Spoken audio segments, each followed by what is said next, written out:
Hola, muy buenas tardes, profesor Andrés Torralba. Por acá le habla Joan Viloria. Vamos en este momento con la práctica número 5 del Laboratorio de Electrónica de Comunicaciones. En esta ocasión, pues vamos a hablar de lo que es un receptor súper heterodino.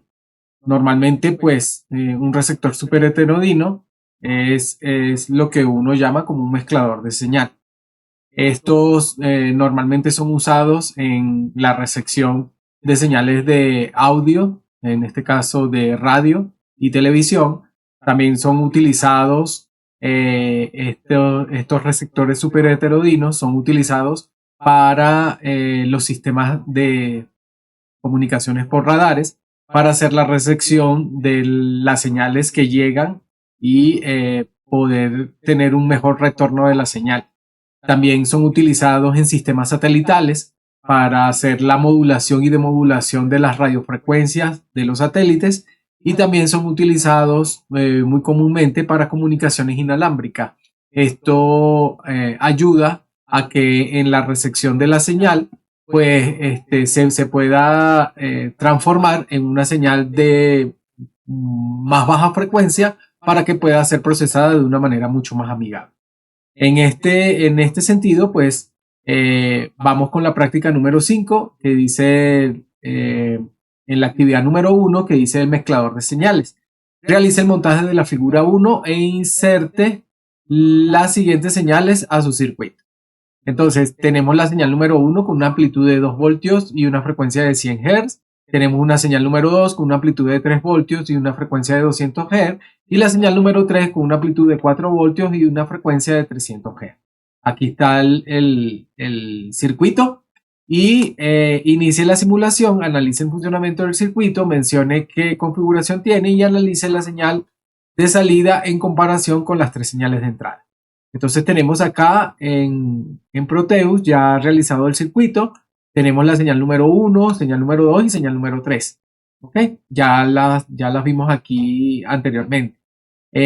Aquí le estamos colocando la señal en la línea. Estos circuitos super heterodinos normalmente son circuitos no lineales. ¿Por qué se hablan de que, de que es un circuito no lineal? Porque en su entrada, cuando llega la entrada al circuito, su salida es totalmente diferente. O sea, no tiene una salida muy común. Entonces, por eso son también denominados circuitos no lineales. En este mezclador de señales, pues simplemente es unir una, dos o tres señales. En este caso, pues estamos uniendo tres señales. Tenemos la señal de entrada, tenemos un capacitor. El capacitor pues simplemente lo que va a hacer es transformar esta señal alterna, de corriente alterna, llevarla a una señal de corriente continua. Entramos con las resistencias, y de las resistencias entramos a este amplificador operacional. Este amplificador operacional, que es el 741, tenemos por una parte que está configurado como sumador. ¿Sumador para qué? Para que haga la unificación de las tres señales y veamos la salida del amplificador operacional. ¿Ok? Entonces tenemos aquí la entrada. Vamos a correr el circuito. Al correr el circuito vemos que en el osciloscopio, vamos a detener acá. ¿Ok? Entonces aquí tenemos la primera señal de entrada, que es la amarilla, la segunda señal, que es la azul, y la tercera señal, que es la color rojo. Y tenemos una tercera, que en este caso es ya la señal que pasa por el circuito, llega al circuito del amplificador operacional sumador. Como un amplificador, pues obviamente la señal se amplifica y la salida es la unión de las tres señales. Entonces tenemos una señal de salida donde se unen las tres señales, tanto la número 3 con la número 2 y la número 1. Esto es específicamente lo que hace un circuito mezclador de señales de radiofrecuencia. Normalmente, pues estos circuitos super heterodinos o de mezclador de señales son usados también en la parte de la radio, específicamente en la parte de AM y FM, que es la amplitud modulada y la frecuencia modulada. Bueno, profesor, eso es todo por el momento y nos vemos en la segunda experiencia, que ya la comparto. Muchísimas gracias. Hasta luego. Saludos, profesor Andrés Torral. En este momento vamos a hablarle acerca de la actividad número 2 de la práctica número 5 que habla de circuito PLL. Un circuito PLL simplemente es un circuito que mantiene la fase y la frecuencia en su salida en base a una frecuencia madre, por decir algo, o sea, una frecuencia específica.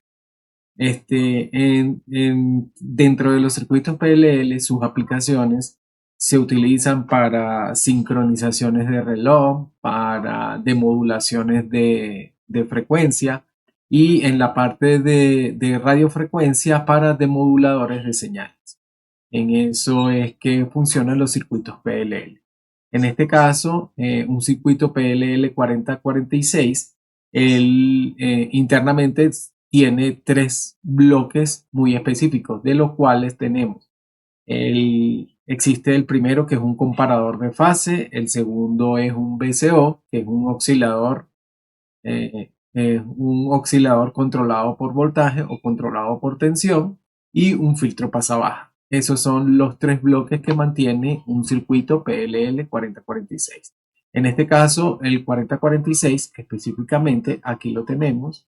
Aquí tenemos la práctica que nos dice y nos habla: realiza el montaje de la figura 1, donde introduce una señal clock de log high low y de frecuencia de 1 kHz. Luego coloque la configuración deep switch como la figura número 3 e inicie la simulación. ¿Ok? Entonces aquí dice la configuración deep switch, dice que está encendido solamente el pin número 1 y dice analiza el funcionamiento del circuito y las formas de onda de los puntos que se visualizan en la figura número 2. Vamos con esa primera. Entonces tenemos acá el circuito, ¿sí? Que se hizo el circuito, se le colocó un LED para ver cuando hace la parte de la fase. En este caso tenemos una señal de entrada que es una señal cuadrada, que puede ser una señal digital. Este es el circuito 4046. Este sirve como controlador, un sincronizador, y sirve como oscilador también. Y aquí tenemos el deep switch hecho, ¿ok? Y se coloca todo hacia el osciloscopio. En este caso, pues entonces corremos la simulación del circuito y al ver, fíjense que tenemos el LED que enciende y apaga cada vez que él trata de modular y de modular la señal de entrada. En este caso, vamos a ver el osciloscopio.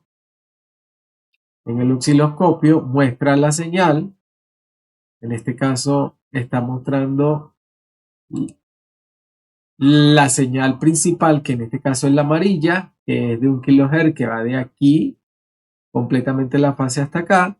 Y luego tenemos el mismo kHz con la señal azul. Y posteriormente tenemos la señal de salida, que es la señal del VCO, que es el oscilador controlado por voltaje. En este caso son de 9 Hz, o sea, son 9 ciclos. En este caso, fíjense que lo podemos contar: 1, 2, 3, 4, 5, 6, 7, 8 y 9, ¿ok? En su salida. Entonces, simplemente pues sirve como este circuito, muy importante porque sirve como demodulador de señales de radiofrecuencia. Aquí en la práctica dice, y logramos ver aquí al final lo que dice pruebe las diferentes configuraciones del switch. ¿Hay alguna diferencia de la salida? Explica a qué se debe esto. Sí hay diferencia en la salida, porque si yo modifico el deep switch, en este caso aquí en el circuito, por ejemplo, coloco encendido el 1 y el 2, el deep switch me está mostrando simplemente, fíjense que me muestra otra salida diferente. Mantiene la fase de entrada, ¿sí? La señal de entrada a un kHz, y la segunda señal, ¿ok? También a 1 kHz. Pero aquí sí varía. Fíjense que aquí tengo, en vez ahora de tener 9, tengo 1, 2, 3, 4, 5, 6, 7, 8, 9, 10, 11, 12 y 13 para que me hagan la señal de salida. Entonces sí varía. A medida que nosotros vamos variando el dip switch, fíjense que voy a hacer otra variación del dip switch. En este caso ahora voy a habilitar este y voy a apagar el segundo. Van a quedar los dos habilitados, el 1 y el 3. Vamos a verificar aquí, ¿ok? Que tenemos aquí con el shot y vemos que tenemos 1, 2, 3, 4, 5, 6, 7, 8, 9, 10 y 11. ¿Ok? Siempre vamos a variar con esto, con ese dip fit se varía la señal de salida del oscilador controlado por voltaje. Entonces, a medida que vamos variando el dip switch, él va obteniendo una señal de salida totalmente diferente. Aparte de eso, viendo aquí la última práctica, dice, para concluir, expliqué la función que cumple cada uno de estos circuitos en un receptor super heterodigno. Entonces, simplemente, pues, este circuito, en este caso los PLL, recordemos que el super heterodigno pues, es un mezclador de señales y el PLL sirve como un demodulador de esta señal. Acordemos que entra una señal en cierto sentido, en este caso es una señal digital porque es una señal de tipo cuadrada y obviamente pues sale una señal totalmente transformada, tanto en su frecuencia como en su fase. Eso es lo que hace un circuito PLL. El circuito PLL normalmente lo que significa PLL es Phase Locked Loop. Eso es lo que significa circuito PLL. Entonces, bueno, eso es con lo referente a la actividad número 2 de la práctica número 5. Y bueno, profesor, eso es todo por el momento. Espero cualquier comentario acerca de la misma. Muchísimas gracias. Hasta luego.